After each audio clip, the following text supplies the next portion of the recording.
right. Well, good evening, everybody. Got a good crowd filing in for the November 14th, 2021 edition of Speaking of Zane. We are in week 169. We started Speaking of Zane on August the 5th of 2018. How about that? Pretty good run we've got going. Let's see who all's with us tonight. We've got Lori in there, just down the hallway. More about her in a minute. There's my cousin Toby. Hey, Toby, how you doing, buddy? Daryl's in there. Daryl, you made it home from church in time. Good to have you in there. Matt's in there from Detroit. There's Kelly Cowall down in Ruskin. Actually, she's probably not in Ruskin right now. She's probably at Apollo Beach, I think, where she lives, just north of Ruskin. Hello, Kelly. Good to have you in there. And let's see, Steve Shirley. Hey, Steve, how you doing, buddy? Welcome back. You and Kathy had a phenomenal trip that I enjoyed watching as you chronicled on Facebook. That was an amazing trip. And I like what you said. You got to get back so you can begin saving up for the next one. Good job there, Steve. There's my Aunt Mary. Hey, Aunt Mary. And there's Terry Bass. Hey, Terry Bass over in the Kansas City area. Terry and I go all the way back to about 1981, believe it or not. Matt said they had their first snowfall of the year, yeah, up in Michigan. Well, I heard from several of my team, several of the folks on my team. Guy in Minneapolis, they had snow. And then I have another guy in Chicago, they had snow on Friday. So I know the northern tier states are already getting snow. How about that? We are not getting snow here in Georgia. We have about one snow event a year, and that's about all we can handle. Trust me on that one. All right, let's see who else we got. Katie Aaron's in there. Katie thanked an Army Vietnam vet on Veterans Day. Well, good. I'm going to add that to our list. In fact, I'm going to do that right now while I'm thinking about it, Katie, before I get to it.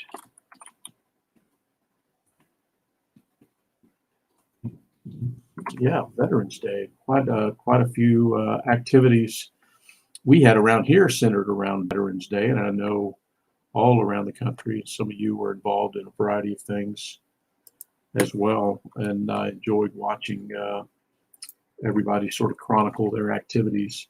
I'm going to go over a few of those here, the ones I can recall. Okay, Toby, awesome. Thank you for doing that. Jim Miller's in there. Hey, Jim. My mother-in-law, Carol Smith's in there with her husband, Stan.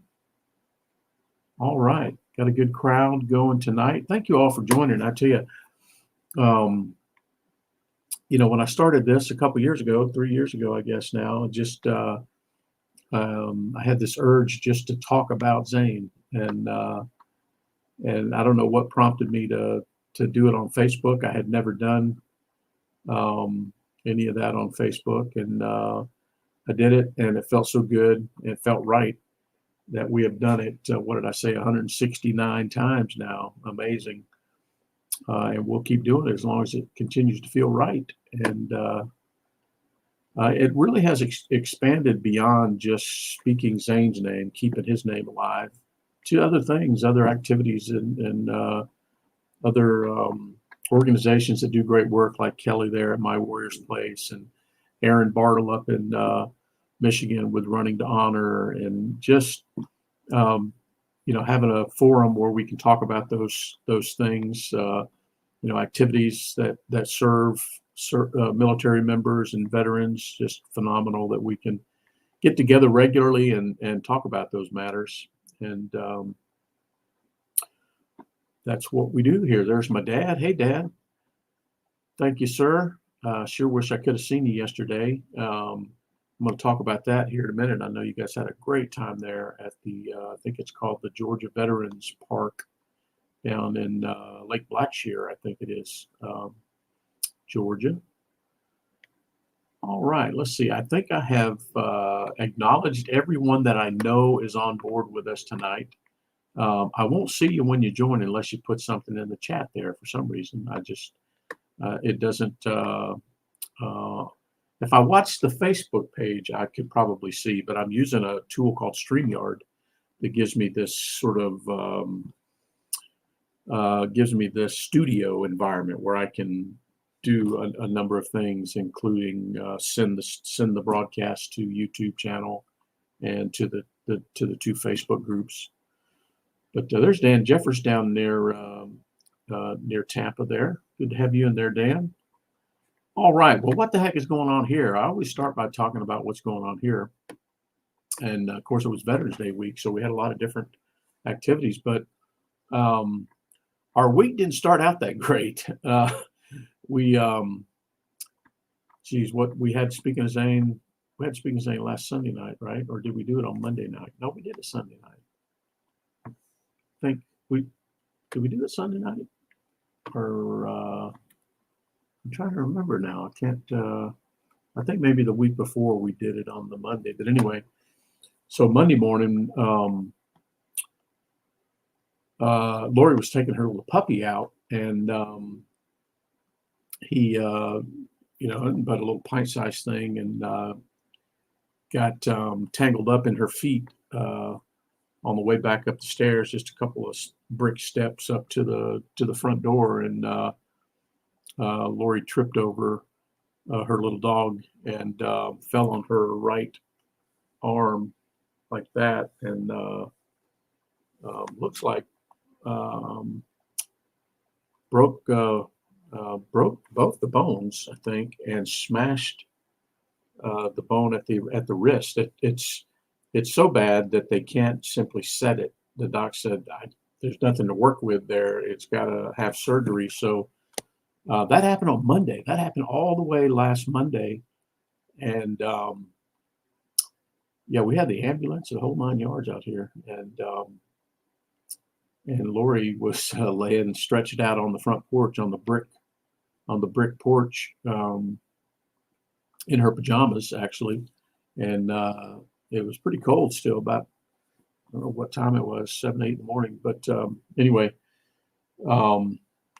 got her to the ambulance, got her to the hospital actually, and I followed. And some of you already know this, but some of you don't know. But anyway, so we get to the emergency room, right? And they did the X-rays and all this stuff, and referred her. Of course, it's an emergency room, so they treat immediate injuries, and then they don't do any long-term stuff. But basically, they said, "Here's the deal. We're going to refer you to an orthopedic surgeon because it looks like it's going to need surgery, and you'll have to go see him and get his assessment and everything." Well, this was on Monday. Well, she didn't get to see this surgeon till Thursday, and so here she is from Monday till Thursday with a broken arm. They did splint it. They put just a double-sided splint. And the two young ladies that did it, that's probably the only one they've ever done, because it wasn't I watched everything, and I probably could have done it. But anyway, so they send her home, and they gave her some pain medicine. Of course, when you have a broken arm, you're going to have some pain. And so they sent her got some pain medicine, and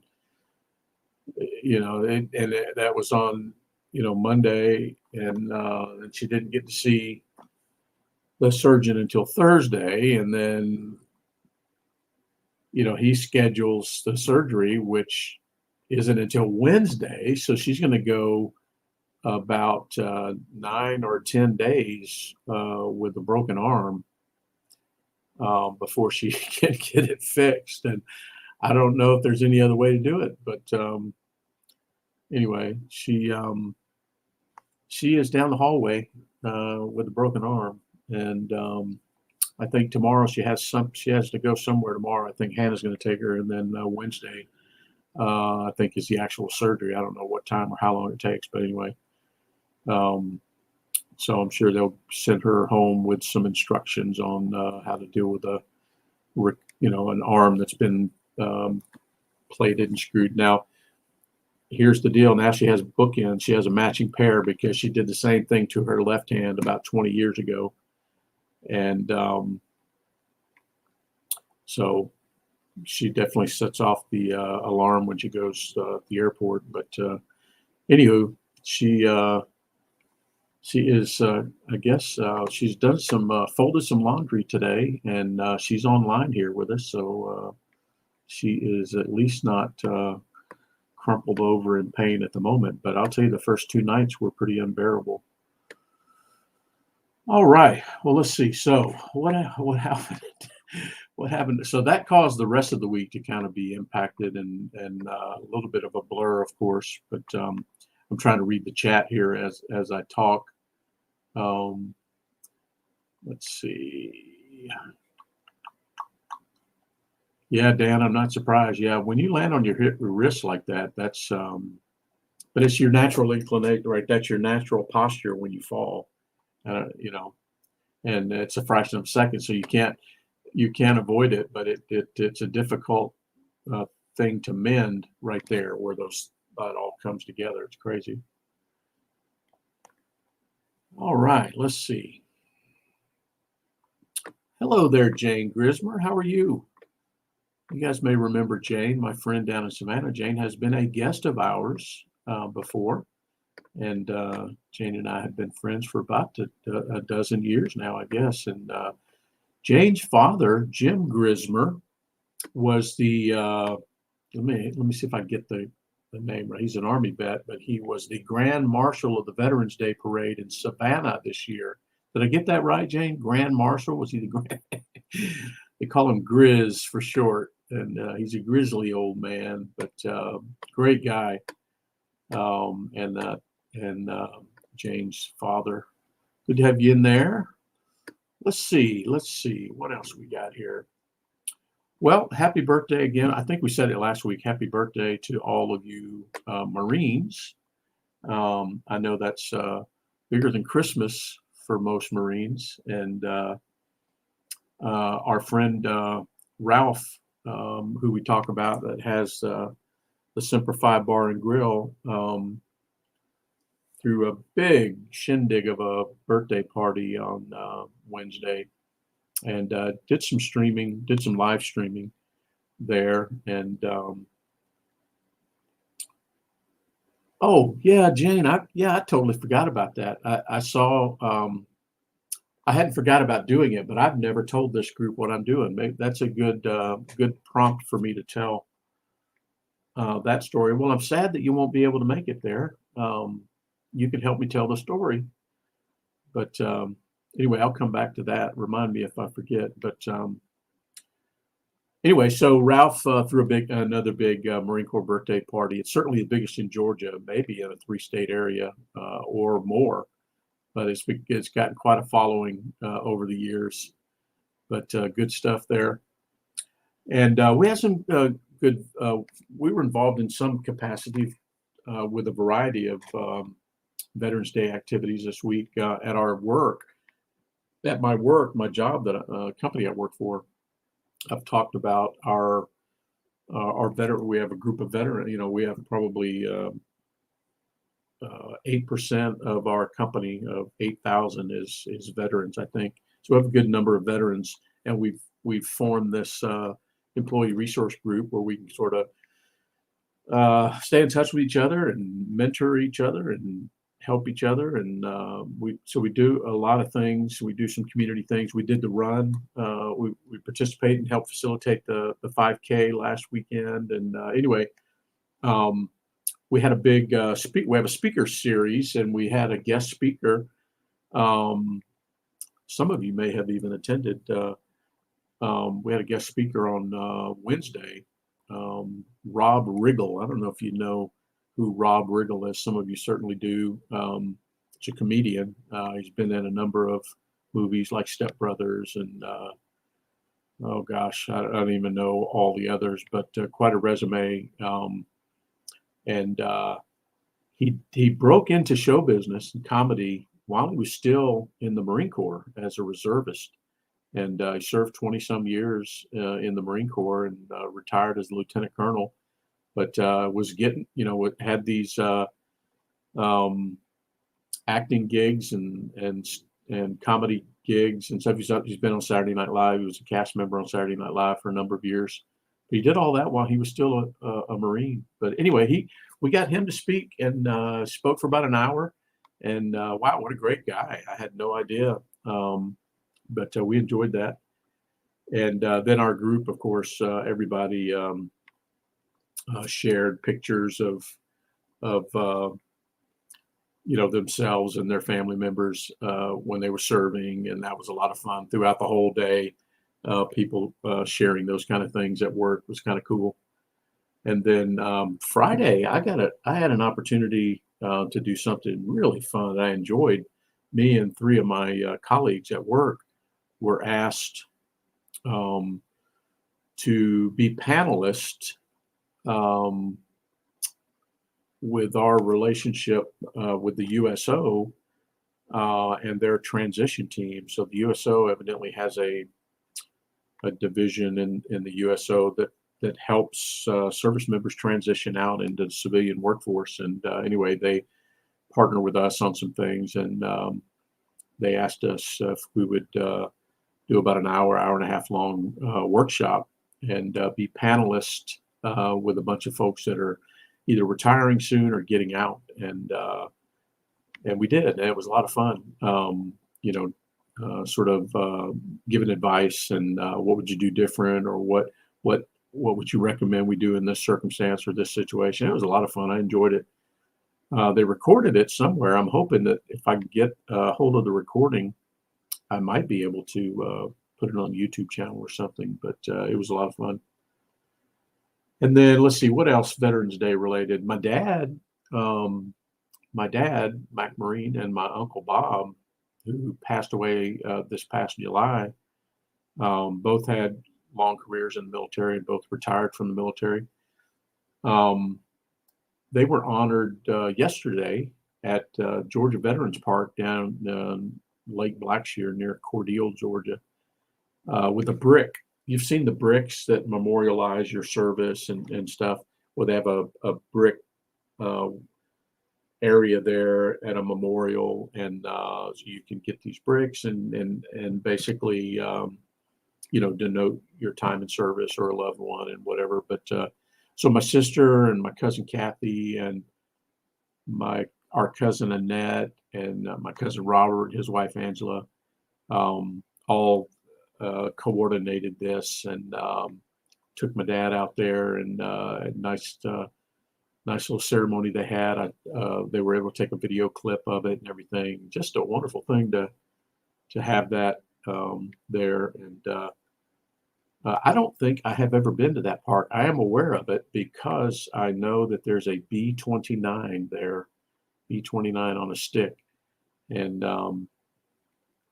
looks like it could use a paint job, that's for sure. But it's been out in the weather for probably, I don't know how long it's been out there, Dad, 3-4 decades, maybe longer. I don't know how long they've had it. But anyway, I've been aware of that place. I have never visited, but I'm going to make a point to next time I go down to see Mom and Dad. But so that was kind of cool to have those bricks placed there. All right. Well, let's see. My friend Ken, who's not able to make it tonight, always anticipates the hat of the week for some reason. And I decided to wear a veteran's hat. This is one of my veterans hats, one of my favorite veterans hats, the Cold War veteran, in honor of Veterans Day. So how about that for the hat of the week? And Jane, let me go ahead and talk about what you were alluding to. So there's here in Atlanta, there's an organization called the 8th Air Force Historical Society. I think that's right, Jane. Correct me if I get it wrong. And hello, late coming Facebook user. I don't know who you are there. It just says Facebook user, but I'm not sure. But welcome. Great to have you. So Jane, yeah. So the 8th Air Force Historical Society, they have a chapter, I guess, or something up here in the Atlanta area, and they they meet for breakfast once a month at I think it's at the Peachtree DeKalb Airport, and the leader of that organization over there, who's retired Army, I believe, Jane, right? He's a retired Army aviator, has asked me to come speak to the group. And if you know anything about me by now, you know I cannot turn down a request to speak. So anyway, yeah, November 20th, I think it is. November 20th, I think. It's a Saturday coming up. Not this weekend, I guess, or maybe it is this weekend. If it is this weekend, I need to make sure I've got my stuff together so I can tell a really good story. When is that? No, it's not this weekend. I'm looking at my calendar here while we chat. It's the well, I guess it is. It's the 20th. Yeah. Yep, it's the 20th. So Saturday morning, I'll run over there and tell the story of the B-17 City of Savannah that resides there in the Combat Gallery at the National Museum of the Mighty 8th Air Force in Pooler, Georgia, which is just right there in Savannah. And it is lunch. That's right, Jane. And I will be telling the story from the perspective of the radio compartment and what we did from the beginning in regards to the radio compartment of the B-17, and what how the evolution of from the first phone call all the way through what we do today, and some things we have planned for the future. So it should be fun. I've never told that full story to a group. Well, yeah, I guess I have. I delivered a similar overview to one of the radio clubs down in South Georgia, one of the amateur radio groups. So it'll be a similar story. I've got a PowerPoint presentation that will be a good starting point. But yeah, good stuff. Thanks for that reminder, Jane. That's next weekend. So I guess I better take a look at that PowerPoint and get her cleaned up and make sure it's relevant to my crowd. And looking forward to it. All right. Well, let's see. What do we got here? I just did not get around to pulling any this week in military history items. So if you know something that I should have noted besides Veterans Day and the Marine Corps birthday in the This Week in Military History segment, put that in the chat, because I did not take the time to do that this week. But moving on to our challenges, the two most fun parts of, speaking of Zane, the two challenges that we have where I think we're making an impact out there with. Number one is the Veteran Cemetery Challenge, where we visit veteran cemeteries and we honor those who rest there, and we chronicle those visits. And a lot of times we'll take pictures. I've got a map that we populate, and love talking about visiting veteran cemeteries. And well, let me just run down what I know about in that category. I know that Daryl, keep me honest here. I think he made 2 visits this week to Jefferson Barracks National Cemetery there near St. Louis. I think you made 2. Now, Daryl, who's our official ambassador to Jefferson Barracks National Cemetery, if there is such a thing. Daryl, on his Veterans Day visit, not only did he visit his lovely wife, Wanda, but Daryl visited over 25 other people who rest at Jefferson Barracks, who he has a connection to, is related to, or is one of a number of veterans who have been laid to rest there. after their remains were recovered. There's been several of those, or there's some where they were interred with no known family members, and Daryl went by there. And so Daryl, on one of his visits on Veterans Day, honored those veterans that he has some connection with, over 25 of them. So outstanding work, Daryl.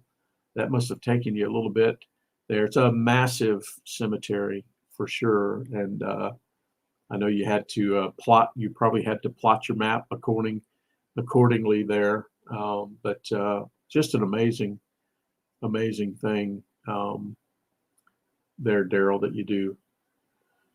All right, let me look at the chat here, because sometimes I'll get rolling and I'll forget the chat. Somebody's trying to tell me something. Oh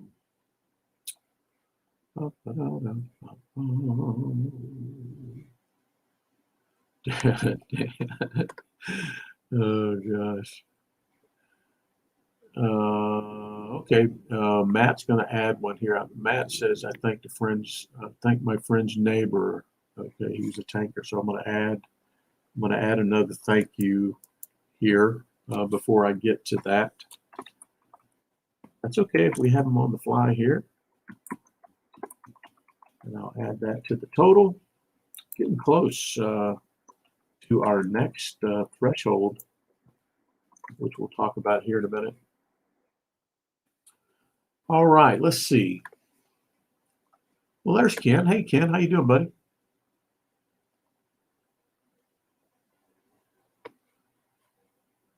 Yeah, what was your yeah, there you go. Yeah, so okay, we do have a This Week in Military History item. Ken on the Speaking of Zane Facebook group posted an encounter he had this week with a marker that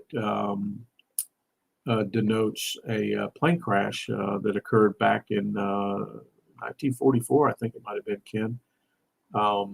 But you can go back to Speaking of Zane and take a look at that. But that's over in the Orlando area. Lieutenant Dean Gilmore, 1944. Thank you, Ken. All right, let's see. Daryl says you walked 2.2 miles on Veterans Day. Well, you had to march. I was going to say you had to march. You had to walk at least that much to hit all of those locations. But good work, Daryl. All right. Well, what else did we have here in the Veteran Cemetery Challenge? So Jim Miller went to Omaha National Cemetery. Jim had a really interesting visit. Jim often stops by Omaha National Cemetery and pays his regards to our Air Force buddy Todd Vanderwerken. And recently, one of the Marines that was killed in Afghanistan, the disastrous withdrawal of Afghanistan, Lance Corporal Page, is buried there. And so Jim goes by to see him. And Jim had an interesting encounter this week as he got to the cemetery. Some of Corporal Page's relatives were there, and Jim got a chance to speak to one of them and shared that with us on the Speaking of Zane Facebook group. And let's see, Amy made a couple of visits this week on Veterans Day. Amy also went out to Omaha National Cemetery, and she posted some pictures where she stopped by and saw Todd and a couple of others that we served with. And then she also made a visit to a new one for us, the City of Bellevue Cemetery there near Omaha, the City of Bellevue Cemetery. And she went and saw a lady that we all flew with, we all worked with, Ann Belau. And Ann passed away, unfortunately, of cancer, I think in 2003. I think I got the date right, but Ann was one of a few females in my job that was in our career field and flew with us and was a mentor to a lot of us. And so Amy went by to see her, and that added a new cemetery for us to our map. Speaking of new cemeteries, my coworker Jamie Phipps, Jamie, her cousin was killed in Afghanistan, and she and I have come to know each other at work. And she made a visit. She asked me she says, "Hey, Guy, I know you guys visit these cemeteries." She says, "Have you ever been to the Alton National Cemetery, Alton, Illinois?" I said, "Nobody's been there yet." And she says, "Well, I have a reason to go over there. I'm going to go over there for you." And she sent me a whole bunch of pictures. And she's done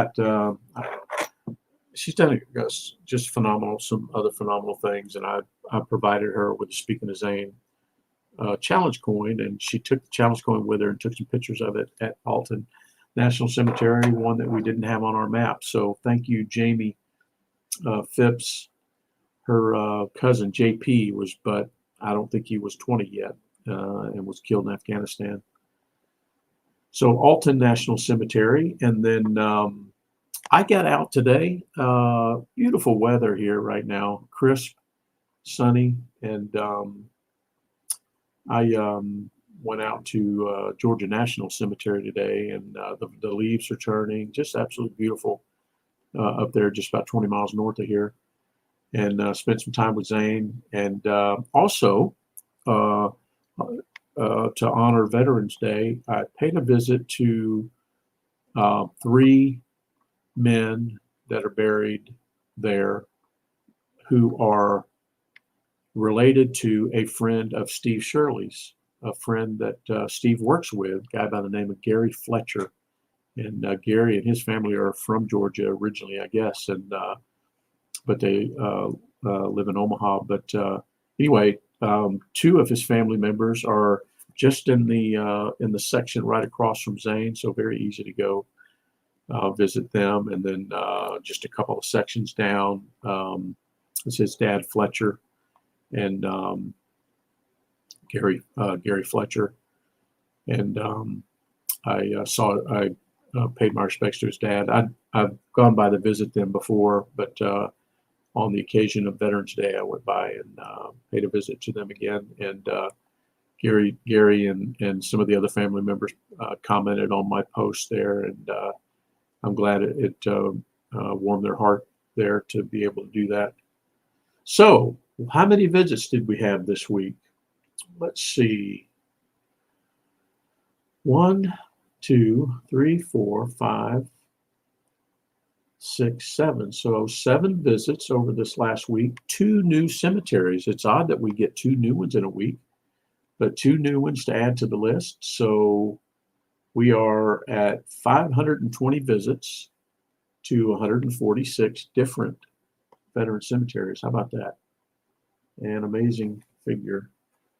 So good work. And Daryl, if you are still there, I just found out I have been requested to come to St. Louis on December the 10th. And we're not going to finish probably till late in the day. I may stay.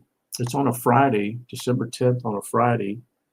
I may stay the night Friday night. If I stay Friday night, then maybe you and I can grab some breakfast and go out to Jefferson Barracks. And then I'll go to the airport from there. Something like that. We got a little time to work that out, but I may have to go in the night before, and I might have to come home Friday. I don't know yet. But anyway, there's a possibility there of that. So I will stay in touch with you. So Ken, I'm glad that you know Gary too. Okay, well, that's great. Good stuff. All right, let's see. So thank a vet challenge. So we just added Matt and Katie each had one. So let's see, 1, 2, 3, 4, 5, 6, 7, 8, 9, 10, 11, 12, 13. Okay, 14. I got the total right. So we had 14. Thank you. So, okay, Steve's getting a late entry here. I met 2 more veterans on our trip. Karen was an Air Force vet who worked at the Aerial Report Squadron at Rhine Mine. Okay. And Jerry, also an Air Force vet, was instructor pilot. All right. Well, we'll add 2 more for Steve there. Air Force. That'll take our total up. Take our total up by 2 more. Okay, so here's what we've got. I thanked an Air Force vet at work, a guy that I met for the first time. I'm considering hiring him. He was an Air Force guy, and he was a tech controller, actually, if you know what that was in the Air Force. So I got a chance to thank him. And then, of course, I had the unfortunate opportunity to thank two firemen and a couple of EMTs on Monday that did a phenomenal job, by the way. All four of them were professional, courteous when they came to get Lori off the front steps and take her to the hospital. But anyway, I got a chance to thank all of them. Ken, I think I've got your two. You had an Air Force vet that you met. So Ken went and got a checkup, I guess, or something at the VA hospital. And, when you go to some place like that, you can get 100 thank yous. So we don't usually do that. But Ken said, I normally don't thank people when I go out there because there's so many. But he said, I made an exception, or I don't count thanking it. I don't count it in the sum. But he got in a conversation with an Air Force B-52 pilot veteran and chronicled that on the Speaking of Zane Facebook group. You can go back and look at that. But a nice little exchange you had there, Ken. Outstanding. And I know you had to talk to his wife because he wasn't able to speak. But that was a nice encounter you had there. And then I know you also got to thank an Air Force Operation Iraqi Freedom vet, and that was a great story too, Ken. This is a good story. I'll paraphrase it because I don't remember the exact words you used, Ken, but I know you told him thank you, and basically he was like, well, I didn't do anything special, and you countered with, well, you served, you put on the uniform, all the normal, and then Ken said his wife said, see. So that's a great lesson right there. If you spent some time in the uniform, you were an integral part of the machine. You were for sure everybody's role mattered, or you wouldn't have been there. But that was just a great moral to that lesson there, Ken. Thank you for sharing that. And then Daryl, I think I got yours right. 2 soldiers, 2 sailors, and a Marine. And Daryl got a picture of a couple of World War II vets sitting at breakfast. They are few and far between now. They're all late 90s, or over 100 by now. Some of them that went in at 15 and 16, are still they're late 90s. But just amazing. Daryl has run into these 2 before. I believe that's right, Daryl, and stopped there at the Waffle House, I think it was, to grab some breakfast and ran into them. But 2 Army, 2 Navy, and a Marine. Katie got a Vietnam vet. She corners the market on the Vietnam vets, and then Matt had the Army vet, and then Steve coming in there on the buzzer with 2 Air Force vets. So if I add all that up, we had a pretty good week, pretty doggone good week. 16 thank yous this week that we had, and it's pretty doggone good. And our total count, if you remember, it wasn't too long ago that we just eclipsed the 1,000 mark, and we thought, wow, what a milestone that was, and it was. And then, here we are, just not very long since we hit that milestone that we're at 1,166. And then my good friend Ken put a stake in the ground a couple weeks ago and said, well, by golly, if we get to 1,200 by the end of the year, I'm going to donate some money to My Warrior's Place. So Ken's going to donate $100, Kelly, to My Warrior's Place. And then I stepped up to the challenge and said I would do the same. And then Daryl stepped up to the challenge and said, by golly, I'll do the same.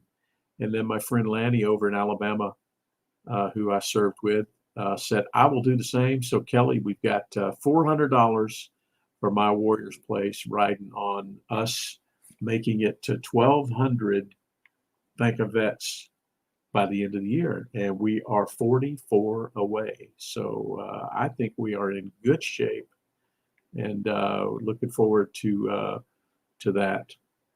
Speaking of Kelly and my Warriors place, I saw that the Combat Veterans Motorcycle Club down there in Tampa donated a brand new side-by-side, like an all-terrain side-by-side vehicle to my Warriors place. And that will come in very handy on that 5 acres. And one of the ways I knew that was coming is because a guy I work with at my company is a member of that motorcycle club. And he told me what they were doing there, and they were raising the funds for that side-by-side. So Kelly, I'm glad that you guys got that, and I know you'll put it to good use. Great stuff. All right, well, let's see. 34, yeah, Daryl corrected my math there. See, Daryl is my elder. I will defer to my elders. And I think I said 44, but he's right. It's 34. I never was good at math. Honestly, I just made it through algebra. In fact, algebra 2 is the reason that I lost my National Honor Society there right in the home stretch.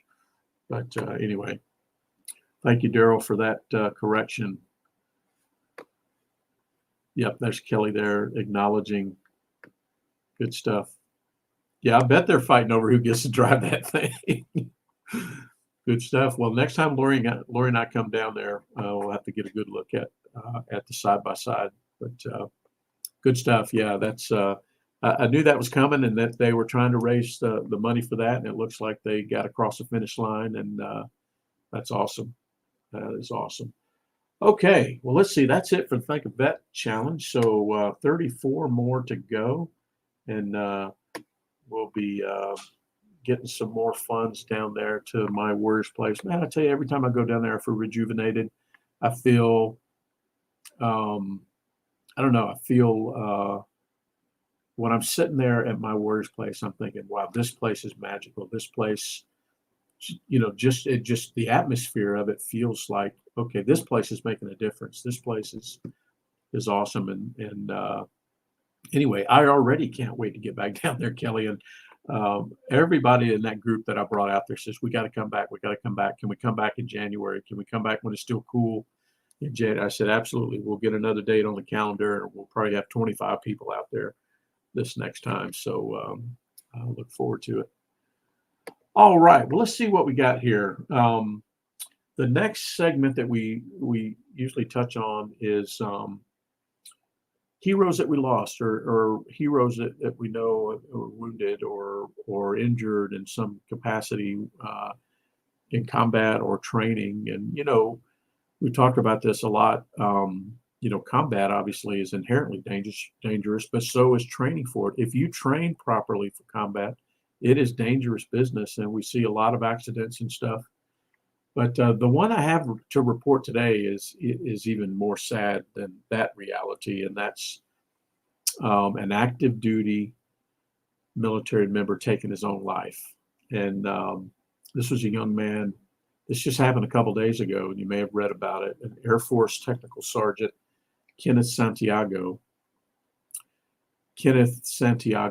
Tech Sergeant. I forget where he was based, but he was an aircrew member on some platform, and had gone through a rough patch. I don't know all the circumstances of his situation, but he evidently wrote a very detailed suicide note on his Facebook page, and then that same day, he shot and killed himself on the steps of the Lincoln Memorial. This is just a couple days ago.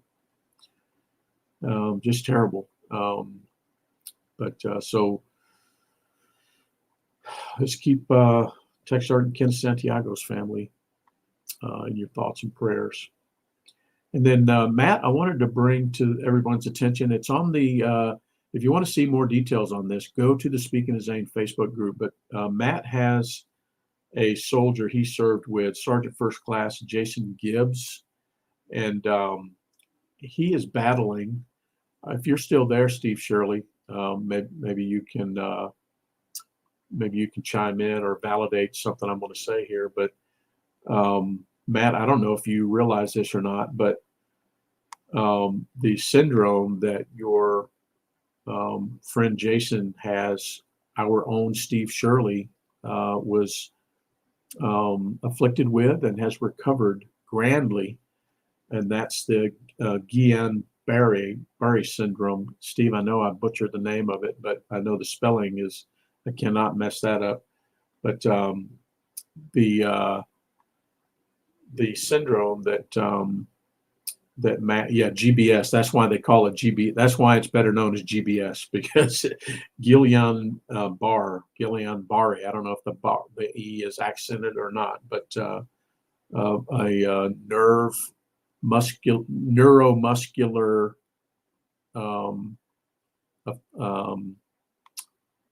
disease, I guess, Steve. I guess the good news is, Matt, I don't know the circumstances of certain first class Gibbs, but my friend Steve Shirley is an example of how you can recover 100%. Steve probably would tell you that, I mean, there's probably some things that we don't know that keep Steve from 100%. I don't know, but being with Steve, seeing Steve when he was when he had the situation, and seeing him after, you would never know it. So it is recoverable, and I know that Sergeant Gibbs and his family probably have done the research and everything. I'm probably not telling you everything, anything that he doesn't already know, but we have an example here among the Speaking of Zane group that should be an example, that we know personally of somebody who can recover from that. And Steve basically had to learn to walk and learn to use all of his muscles all over again. And just an amazing, it's the most amazing thing any of my friends I've seen recover from. The tenacity there involved, because it's more than just it fixes itself. There's, Steve, help me if I get it wrong here, but you have to, it doesn't help. I mean, it doesn't just fix itself. There has to be this whole therapeutic, there has to be the whole, you have to actively go through the therapy and build it all back up yourself. And Steve is an example of somebody who has done that. But anyway, send our regards, would you, there, Matt, to Sergeant First Class Gibbs, and just tell him that we understand that situation, and there, Steve is even willing to have a conversation there. No surprise. All right. Well, let's see. Yeah, Lori's apologizing to Kelly because she can't come down and finish the work that she said she would do. Well, with 2 broken bones in your arm and a smashed wrist, I think Kelly will give you a little grace there, for sure. All right. Well, let's see. I did not get around, as you might imagine, this very hectic week that we've had, to going through Zane's Facebook posts, which I absolutely love to do. I did last week and shared some things, but just a phenomenal thing. One thing I did find, though, when I was searching for some files, is I found some music of his. It's a lengthy piece of him on the electric guitar, and I don't know if I've ever shared it with anybody.